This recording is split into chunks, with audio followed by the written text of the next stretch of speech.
ভাৰতৰ প্ৰধানমন্ত্ৰী নৰেন্দ্ৰ মোদীৰ আহ্বানত আজিৰে পৰা আৰম্ভ হ'ল স্বাধীনতা দিৱস উদযাপনৰ প্ৰস্তুতি।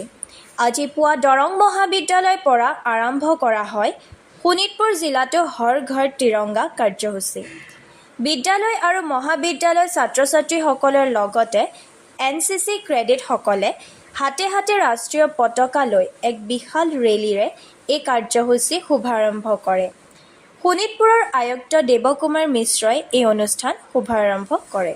আজি আৰম্ভ হ'বলৈ ওলাইছে দৰং কলেজৰ পৰা হৰ ঘৰ তিৰংগা এই অনুষ্ঠানৰ এক অংশ বিশেষ শোণিতপুৰ জিলা প্ৰশাসনৰ তৰফৰ পৰা আজি দৰং কলেজৰ পৰা ইয়াত গোটেই শিক্ষানুষ্ঠানসমূহৰ NCC NSS সেই শিক্ষাৰ্থীসকল আৰু তাত বাদে বিভিন্ন ছাত্ৰ ছাত্ৰী বিভিন্ন আমাৰ অফিচৰ কাৰ্যালয়ৰ মুৰব্বীসকল আৰু তেওঁলোকৰ কৰ্মচাৰীসকল সকলোকে লৈ আমি আজি এই ৰাতিপুৱা এই তিৰংগা যাত্ৰাটো আৰম্ভ কৰিছোঁ আৰু আজিৰ পৰা আমাৰ 15 তাৰিখলৈকে বিভিন্ন ধৰণৰ অনুষ্ঠান আৰম্ভ হ'ব আৰু তাৰ ভিতৰত কাইলৈ আমাৰ ৰেলী আছে, তিৰংগা ৰাণ আছে, চাইকেল ৰেলী আছে, বিভিন্ন ধৰণৰ প্ৰত্যেক বাগিচা অঞ্চলত অনুষ্ঠান হ'ব আৰু আমি বিস্তৃতভাৱে এই গোটেই অনুষ্ঠানৰ আয়োজন কৰিছোঁ আৰু আজি এই 12 তাৰিখে ৰাতিপুৱা 6:30 বজাৰ পৰা আমাৰ এই যাত্ৰাটো এতিয়া আৰম্ভ হ'ব। আমি সকলো শ্ৰেণীৰ ৰাইজক সকলোকে স্বাধীনতা দিৱসৰ এই বিস্তৃত উৎসৱত অংশগ্ৰহণ কৰিবলৈ অনুৰোধ জনাইছোঁ।